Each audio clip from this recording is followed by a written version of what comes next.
When Atal Bihari Vajpayee started his new term in office as the Prime Minister with a reasonably secure majority with allies to sort of last the full 5 year terms, he lost no time in taking major initiatives in Indian foreign policy.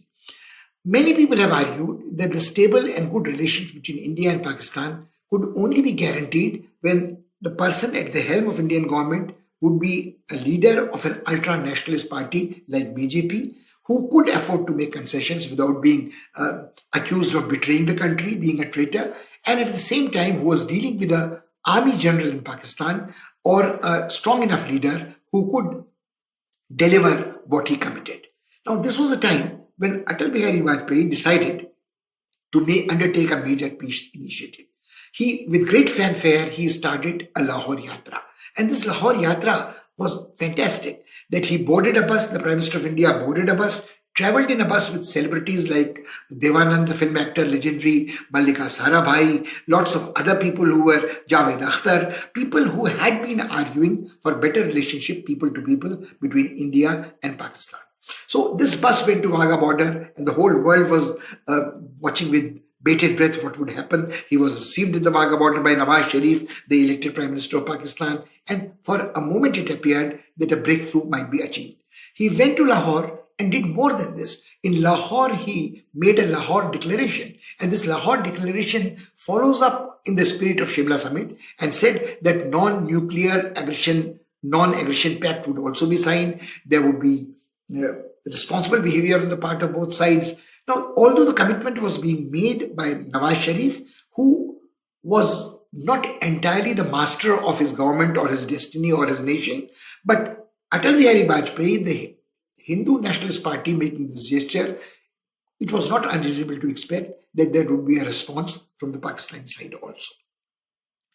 He came back and this bus service became a regular bus service. A Samjhauta train service was initiated. And for a moment it appeared that the people-to-people diplomacy was going to have some significant progress.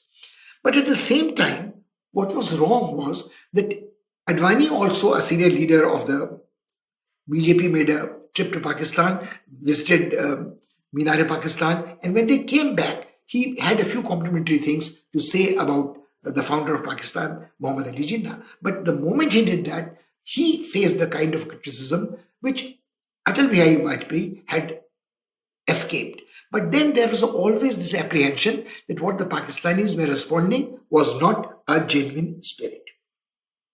And true to form, when Atal Bihari Vajpayee returned to India, he had not too much choice about that. He had to protect Indian interest strategically. So he took on the work where from P.V. Narasimha Rao had left and the interval of Gujarat and Devgowda had interfered with. He took the decision to test a thermonuclear device which is known as Pokhran-2. And this time there was no pretense that this was a peaceful implosion, this was a peaceful nuclear device. It was a bomb. It was a thermonuclear bomb, although later on there is a whole dispute that the yield of the thermonuclear weapon was much less than it was projected. But the fact is that the whole world knew that India had arrived on the threshold of becoming an atomic weapon power.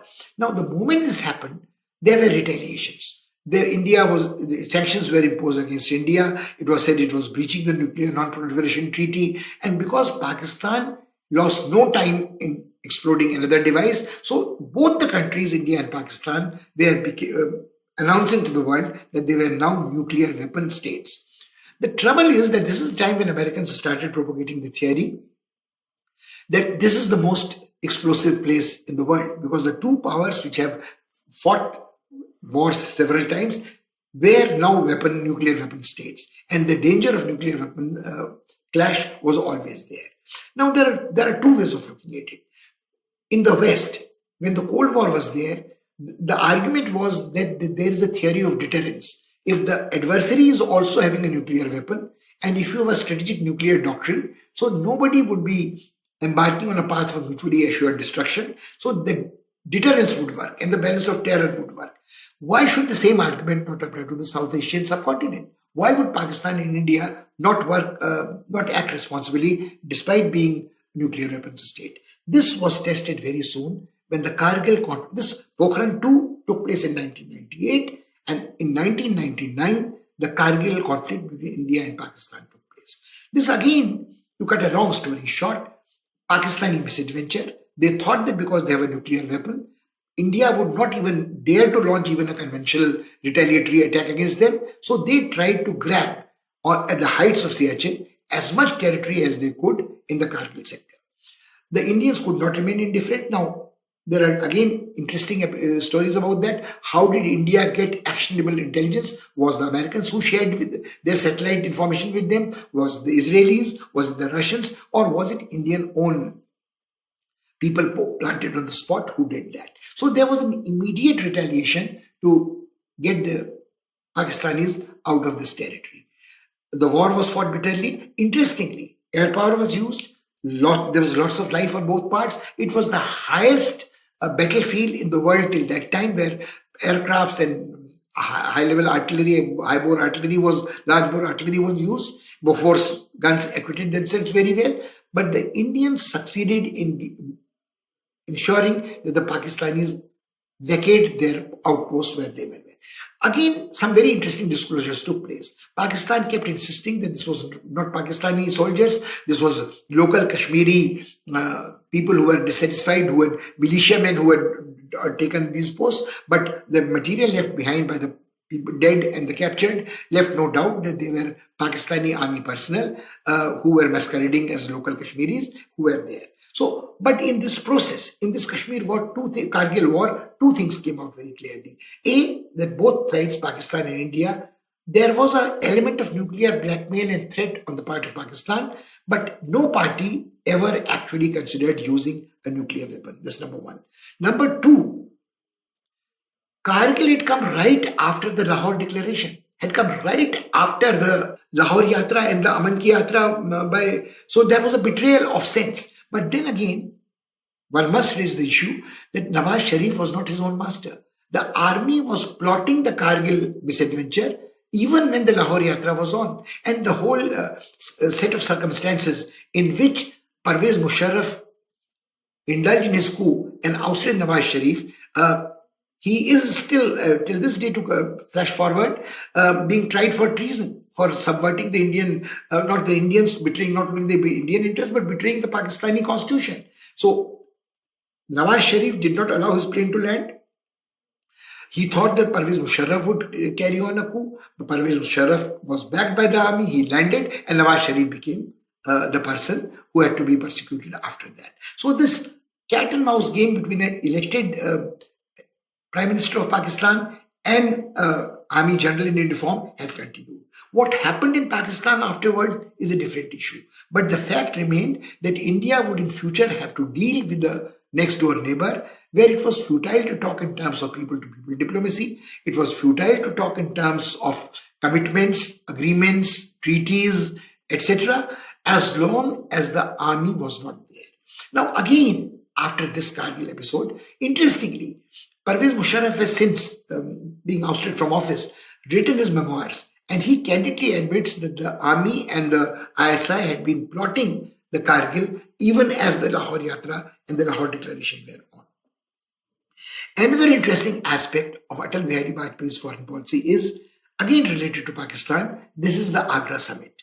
The Agra Summit took place right after Kargil, and then again the argument was read backward, forward the same way. Here was a general who was in control of Pakistan.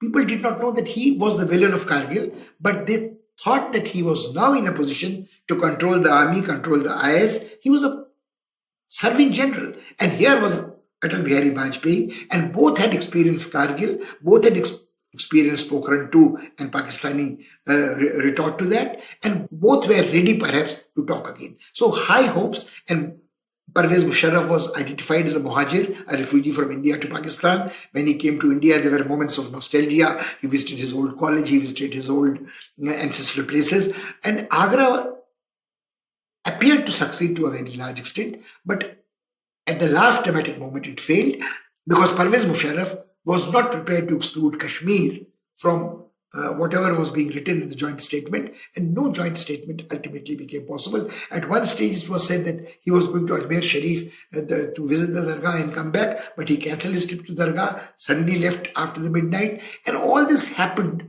after a breakfast interview which was given to NDTV by him, and some people thought that it was the machinations of the Americans who wanted this public interview to be given, vitiate the atmosphere, foul the mood, bring the cat out of the bag, and wreck the summit. Regardless of who was responsible for it, maybe Pervez Musharraf just wanted to keep India complacent a little longer by time for his own stabilization of power. But as it turned out, Agra summit failed miserably again. But then nobody could accuse Atal Bihari Vajpayee of not having tried hard enough to bring peace to the subcontinent and work for stable peace honestly with Pakistan. There is one more initiative of Atal Bihari Vajpayee during his tenure in office this time, was he visited China. And when he visited China, he again made a strong plea for normalization of relations with China and India, and two things took place. Interestingly, when Atal Bihari Vajpayee had visited China as a foreign minister in Morarji Desai's government, China had immediately launched a punitive attack against Vietnam to remind India, some suggested, that China still could use strong arm tactics if the neighbors did not behave according to its desire. So it was more or less a trip sabotaged. This time, Atal Bihari Vajpayee took no chances. He declared that India recognized Tibet as an integral part of China, and China reciprocated by saying that it recognized Sikkim as an integral part of India. So there was a bit of a quid pro quo, and people thought that this was a major breakthrough. Now, come to think of it, when you look back after a decade or so, the China did not mean so. The China could again indulge in pinpricks, deny visas to Indians belonging to Arunachal or Jammu Kashmir, give stapled visas, and have infiltrations, and like in Doklam, have eyeball-to-eyeball confrontation at a tri-junction. And Sikkim would, beyond Nathula, always remain a very sensitive military zone. So recognizing Sikkim as an integral part of India was actually sort of accepting the status quo. But India accepting Tibet as an integral part of China was putting a seal on something which BJP at that stage had been reluctant to do so. And also, there was a follow-up that as a response to Chinese sensitivities, the curbs were formally or informally put on the movement of Dalai Lama, and it was more or less given to understand, the Chinese were given to understand, that India would no longer use the Tibet card to embarrass China under any circumstances. So these are the calendars of the events during Atal Bihari Vajpayee's regime. There were two other interesting things which happened. There was an attack on the Indian Parliament by terrorists, which was sensational. Although no MPs lost life, some security men lost life from the parliamentary security, from the police, CRPF, some terrorists lost life. But the fact is that signaled to the world that the Pakistan-sponsored terrorists were so brazen that they could even mount an attack on the temple of Indian democracy at the heart of the United Nations capital. So Atal Bihari Vajpayee had to follow a two-pronged policy. He had to follow a policy of peace, formally with Pakistan, people to people, but remain on guard against the attack of terrorists which was happening. During this period, another very interesting thing took place. We have already discussed that how it was P.V. Narasimha Rao who started the policy of liberalization and economic reforms, but it was really pursued in earnest by Atal Bihari Vajpayee, who had his foreign minister, first Yashwant Singh, then Jaswant Singh. Jaswant Singh had a long series of rounds, more than a dozen and a half, with his counterpart in America, Stobe Talbot. And Stobe Talbot and Jaswant Singh built up a great rapport between the two of them, and they forged a relationship with America, which continued even after Atal Bihari Vajpayee had lost power. And even after the UPA government had come with Manmohan Singh, the relationship with America remained on even keel. So, which Raja Mohan says in a memorable phrase, crossing the Rubicon. The Rubicon had been crossed in a manner of speaking, during Narasimha Raw's regime. But it was declared to be unmistakably that India was now closer to America than to any other country was when the discussions between Strobe Talbot and Jaswant Singh continued. Some say that Jaswant Singh was won over by Americans. They praised him, they massaged his ego, they offered him visiting professorships in major American universities, and he somehow fell for it. But I think that is being a little unfair to Jaswant Singh. Jaswant Singh always followed a line economically which was right of center. He had been a founding member of the BJP. He was an army man. And there is no reason to believe that he was genuinely not believing that Indian interests and the American interests coincided during this time. One other interesting thing about Atal Bihari Vajpayee's prime ministership and Indian foreign policy must be mentioned here. This was the time when the institution of the National Security Advisor was created for the first time in India. We have talked about that in an earlier lecture, how the secretariat in the Prime Minister's office had made a major departure where it was indulging in oversight over external affairs, home ministry and defense ministry, but the National Security Advisor had access to the Prime Minister directly. There was no question of a secretariat. He obviously had an office. He obviously sat in all the intelligence briefings, but he was the counterpart of the National Security Advisor in the United States of America. Whether it was a result of the Talbot Jaswant Singh dialogue, we don't know. But the person who was first given this office was Brijesh Mishra. Now, Brijesh Mishra is an interesting character, a person in his own right. He was an IFS officer who had once been declared persona non grata when he smiled at a Mao poster in Beijing. He was the son of a very illustrious chief minister of Madhya Pradesh, D.P. Mishra, who was called the Chanakya of Indian politics. And this affinity of caste and background and region worked perfectly. So there was trust and confidence shared between Brijesh Mishra and Atal Bihari Vajpayee, which was unprecedented between any civil servant, former civil servant, or an advisor. So he had a formal role, he had a rank, and he was totally trusted by the Prime Minister. So this institution has come to stay even after Atal Bihari Vajpayee was no longer in office. All subsequent governments and successors found it necessary to have a National Security Advisor. And the presence of a National Security Advisor creates certain interesting problems in the conduct of foreign policy. What is the relationship between him and the External Affairs Minister if the Prime Minister is not himself the External Affairs Minister? He is a National Security Advisor, so he obviously has an interest and stake in internal security. So the internal security's links with external security take us to Defense Ministry, take us to Home Ministry. So is he a person who outranks these three? Is he a person who has access to information which other three do not legitimately have? Now that we have another institution, the Chief of the Defense Staff, the problem is even more complicated. So we'll come to that later, the changing role of National Security Advisor. But this is what leaves us with, at the end of Atal Bihari Vajpayee's prime ministership, his losing power was rather sudden. They had mounted a campaign, India Shining. They probably were overconfident.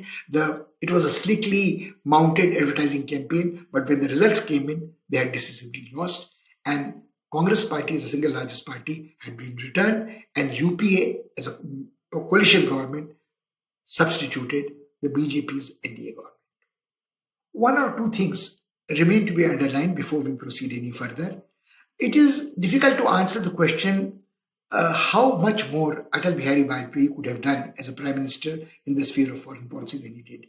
Let's not forget that he undertook lots of other things. He looked the golden quadrangle, the building up of India's infrastructure. He wanted the poorest of the poor to flourish. There was Pradhan Mantri Sadak Yojana. And a lot of things happened in the domain of internal policy, in terms of infrastructure building.